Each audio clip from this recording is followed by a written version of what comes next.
S टीने उतरलो आणि 5च मिनटावर एकनाथांचं मंदिर आहे. खूप सुंदर आहे मंदिर. मी पहिल्यांदाच गेले ना.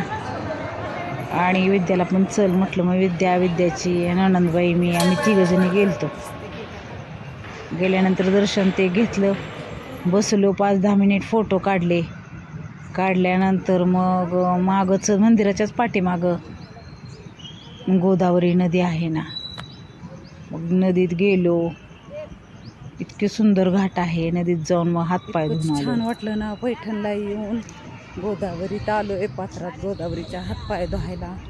किती दिवसाची इच्छा होती गोदावरीला हातपाय धुवायची, पैठणला यायचं.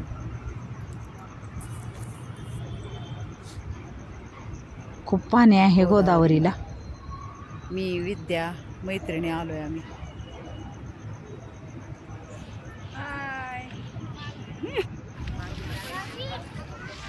आणि हातपाय आंघोळ काय केली नाही. हातपाय ती धुतले. कधी छान वाटते. किती दिवसाचं स्वप्न पूर्ण झालं. मी विद्या आम्ही दोघीच आहे.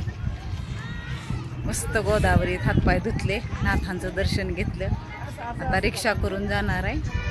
विहीर बघायची. पांडुरंगानं विहीर भरली ना पाण्याने, ती बघायला जाणार आहे. मग नंतर आम्ही रिक्षात बसून एकनाथांचा वाडा बघायला गेलो. खूप दिवसाची इच्छा माझी पूर्ण झाली. पाय ठेवला वाड्याच्या. इतका छान वाडा आहे ना एकनाथांचा वाडा बघायला आलो. खूपच सुंदर आहे.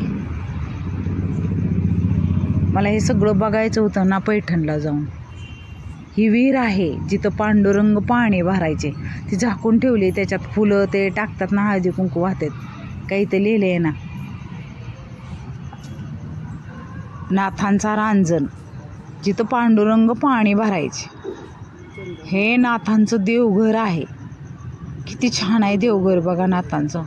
मला तरी अजून आठवलं तर मन प्रसन्न होतं बघा. इतकं सुंदर आहे ना नाथांचं देवघर. खूप छान आहे. विजय पांडुरंग मूर्ती आहे. एकदम वरती आहे. पांडुरंगाचीच मूर्ती आहे. हलूसुद्धा वाटत नव्हतं इतकं मला तिथं. इतकं जी छान वाटलं ना. खूप छान वाटलं अहो नाथांचा वाडा बघून. इतका जी सुंदर आहे ना. खूप छान आहे बघा. अजून तसाच्या तसा आहे.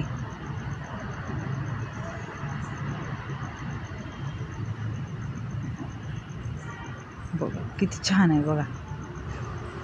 अजून वास्तुकला ही किती म्हणजे व्यवस्थित आहे सगळं.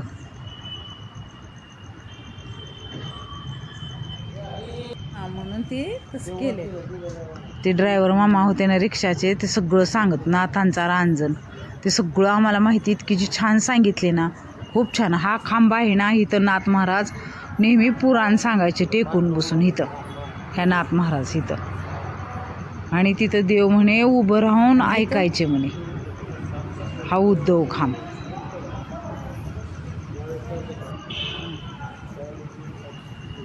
ते इतके त्या ड्रायव्हर मामाने इतकं जी छान सांगितली ना माहिती. खूप छान माहिती सांगितली अहो.